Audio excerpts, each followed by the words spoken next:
Уважаемые коллеги, хотел бы подчеркнуть необходимость максимального использования потенциала Союза.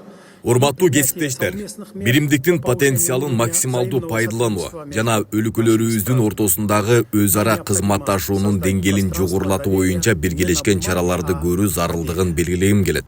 Биз кагаз жүзүндө эмес, иш жүзүндө ишеним мейкиндигин түзүшүбүз керек. Товарлардын жүрүү жолунда жагымдуу шарттарды түзүү жана административдик чыгымдарды кыскартуу боюнча аракеттер туруктуу жана тынымсыз мүнөздө болууга тийиш. Муну менен катар биздин өлкөлөрдүн каржы системаларына сырттан кысым көрсөтүүнүн натыйжасында келип чыккан эсептешүүлөрдү жүргүзүүдө барган сайын ачыкталып жаткан татаалдыктар. Евразия экономика биримдигинин өз ара жана тышкы соодасын өнүктүрүүдө чектөөчү факторлордун бири болууда.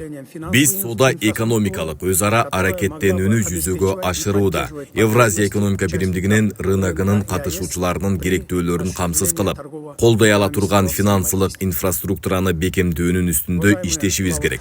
Нам нужно работать над укреплением финансовой инфраструктуры, которая могла бы обеспечивать и поддерживать потребности участников рынка ЕАЭС при осуществлении торгово-экономического взаимодействия.